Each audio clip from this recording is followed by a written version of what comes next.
ತಮಗೆ ನೆನಪಿದ್ರೆ ವಿರೋಧ ಪಕ್ಷದಲ್ಲಿದ್ದಾಗೂ ಕೂಡ ನಾನೇ ಎರಡು ಮೂರು ಸರಿ ಕಂಪ್ಲೇಂಟನ್ನು ಕೊಟ್ಟಿದ್ದೆ. ಆವಾಗ ಬೊಮ್ಮಾಯಿ ಸಾಹೇಬರು ಹೋಮ್ ಮಿನಿಸ್ಟರ್ ಇದ್ದರು. ಪಾಪ FIR ಎಲ್ಲ ದಾಖಲಾಯಿತು. ಆವಾಗಿನ ಅಧಿಕಾರಿಗಳು ಕೂಡ ಸಹಕರಿಸಿ ಏನು ಮಾಡಬೇಕು ಮಾಡಿದ್ರು. ಅದಾದಮೇಲೆ ಒಂದು ರಿಪೋರ್ಟ್ ಕೂಡ ಕೊಟ್ಟರು. ಬಂದು ನನ್ನ ಹತ್ರ ವೈಯಕ್ತಿಕವಾಗಿ ಅಧಿಕಾರಿಗಳು ಮಾತಾಡಿ ಸರ್ ಇವೆಲ್ಲನೂ ಕೂಡ ಹೊರ ದೇಶದಿಂದ ಬರ್ತಾಯಿದೆ, ಅದು ನಂಬರ್ ಯಾವುದೋ ಒಂದು ದೇಶದಲ್ಲಿ ಇರ್ತದೆ, ಆದರೆ IP ಏನಿರುತ್ತೆ ಅದು ಮಾಸ್ಕ್ ಆಗಿರುತ್ತೆ, ಅದು ಚೈನಾಯಿಂದ ಬರ್ತದೋ ಈಸ್ಟರ್ನ್ ಯುರೋಪಿಂದ ಬರುತ್ತೋ ಅಮೇರಿಕಾಯಿಂದ ಬರುತ್ತೋ ಗೊತ್ತಾಗೋದಿಲ್ಲ. ಪ್ರಯತ್ನ ನಾವು ಮಾಡಿದ್ದೀವಿ ಸರ್, ಆದರೆ ಇದ್ರ ಮೇಲೆ ನಾವು ಮಾಡೋಕ್ಕಾಗಲ್ಲ ಅಂತ ಅಧಿಕೃತವಾಗಿ ಬಂದು ತಿಳಿಸಿದರು. ಇವಾಗ ಈಗಲೂ ಅದೇ ನಡೆದಿದೆ. ಯಾವಾಗ ನಾವು ಈ ವ್ಯವಸ್ಥೆ ವಿರುದ್ಧ ಧ್ವನಿ ಎತ್ತೀವಿ ಅವಾಗೆಲ್ಲನೂ ಕೂಡ ನಮಗೆ ಕರೆಗಳು ಬಂದಿದೆ. ಇದೇನು ಹೊಸದೇನಲ್ಲ. ಆಮೇಲೆ ಈ ತತ್ವ, ಈ ಸಿದ್ಧಾಂತ ಗಾಂಧೀಜಿಯವರಿಗೆ ಬಿಟ್ಟಿಲ್ಲ, ಬಾಬಾ ಸಾಹೇಬ್ ಅಂಬೇಡ್ಕರ್ ಅವರಿಗೆ ಬಿಟ್ಟಿಲ್ಲ, ನಮಗೆ ಬಿಡ್ತಾರಾ?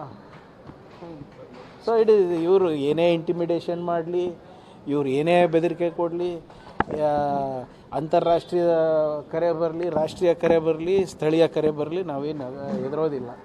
ಈ ಹಿಂದಿನಲ್ಲಿ ಮಾತಾಡ್ತಾರೆ, ಇಂಗ್ಲೀಷ್ನಲ್ಲಿ ಮಾತಾಡ್ತಾರೆ. ಹಾಗಾಗಿ ಇದೆಲ್ಲನೂ ಕೂಡ ಒಂದು ವ್ಯವಸ್ಥಿತವಾದಂಥ ಒಂದು ಸಂಚ್ ಥರ ಇದೆ. ಏನೋ ಹೆದರಿಕೆ ಬೇಕು ಇಲ್ಲ, ಬರೋದಿಲ್ಲ. ಅದು ಇಟ್ ಈಸ್ ಕಂಟಿನ್ಯೂಸ್ ನಂಬರ್ಸ್ ಇರ್ತದೆ. ಕೆಲವು ಕಾಲರ್ ID ಅಂತ ಅಷ್ಟೇ ಬರುತ್ತೆ, ಕೆಲವುದು ನೋ ಕಾಲರ್ ID ಅಂತ ಬರುತ್ತೆ, ಕೆಲವುದು ಅಂತಾರಾಷ್ಟ್ರೀಯ ನಂಬರ್ಗಳು ಬರ್ತಾ ಇದೆ. ಲ್ಯಾಂಗ್ವೇಜ್ ಏನಂದರೆ ಫಿಲ್ತಿ ಲ್ಯಾಂಗ್ವೇಜ್, ಕೆಟ್ಟ ಭಾಷೆ, ಅವಾಚಕ ಶಬ್ದದಲ್ಲಿ ನಮಗೆ ಬೈಯೋದು, ನಮ್ಮ ಕುಟುಂಬದವ್ರಿಗೆ ಬೈಯೋದು, ನಮ್ಮ ಮನೆಯವರಿಗೆ ಪರಿಸ್ಥಿತಿ ಬಗ್ಗೆ ಹೇಳೋದು, ಇಷ್ಟೇ. ಅದು ಬಿಟ್ಟರೆ ಬೇರೆ ಇದೇನು ಹೊಸದೇನಿಲ್ಲ ಅಲ್ಲ ನಮಗೆ. ಈಗ ಹಿಂದಿನ ಸರ್ಕಾರದಲ್ಲೂ ಇದನ್ನ ಯಾವಾಗ ಧ್ವನಿ ಎತ್ತಿದ್ವಿ ಅವಾಗ ಮಾತಾಡಿದ್ರು. ನಿಮ್ಗೆ ನೆನಪಿದ್ರೆ ಖರ್ಗೆ ಸಾಹೇಬ್ರಿಗೆ ಕೂಡ ಲ್ಯಾಂಡ್ಲೈನ್ನಲ್ಲಿ ಸಫ್ದರ್ಜಂಗ್ ಪೊಲೀಸ್ ಸ್ಟೇಷನಲ್ಲಿ ಇನ್ನೂ ಕಂಪ್ಲೇಂಟ್ ಇದೆ.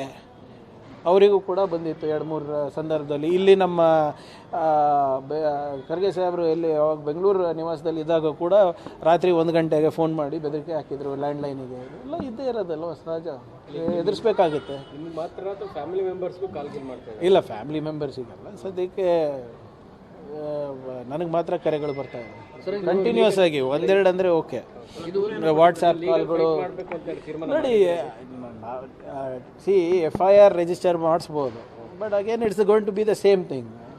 ಈಗ ಎನ್ಕ್ರಿಪ್ಟೆಡ್ ಕಾಲ್ಸ್ ಇವೆ ಇವೆಲ್ಲನೂ. ಸೊ ಇದನ್ನು ಟ್ರೇಸ್ ಮಾಡೋದು ಕಷ್ಟ.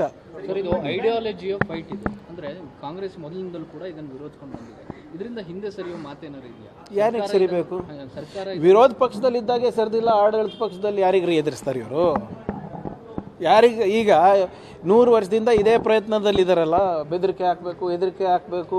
ಗಾಂಧೀಜಿಯವರ ಈ ತತ್ವದಿಂದಾನೇ ಈ ತತ್ವದಿಂದ ಗಾಂಧಿಯವರು ಬಲಿ ತಗೊಂಡಿಲ್ವ ಇವರು? ರಾಜಕೀಯವಾಗಿ ಬಾಬಾ ಸಾಹೇಬ್ ಅಂಬೇಡ್ಕರ್ ಅವರು, ಸಾವರ್ಕರ್ ಅವರು ಮುಗಿಸಿಲ್ವಾ? ಹಂಗೆ ಇವ್ರು ಮಾಡ್ತಾನೇ ಇರ್ತಾರೆ, ನಮ್ಮ ಪ್ರಯತ್ನ ನಾವು ಮಾಡ್ತಾನೆ ಇರ್ತೀವಿ. ನಾವು ಈಗ ಇವ್ರದ್ದು 100 ವರ್ಷ ಅಂದರೆ ನಮ್ಮದು 135 ವರ್ಷದ ಇತಿಹಾಸದ ಪಾರ್ಟಿ ಅಲ್ವಾ? It is my ideology. I follow the ideology of Buddha, Basava and Baba Saheb Ambedkar. ಸಂವಿಧಾನದಲ್ಲಿ ಸಂಪೂರ್ಣವಾದಂಥ ನಂಬಿಕೆ ನನಗಿದೆ. ಸಂವಿಧಾನದಲ್ಲಿ ಎಲ್ಲರಿಗೂ ಅವಕಾಶಗಳಿದೆ.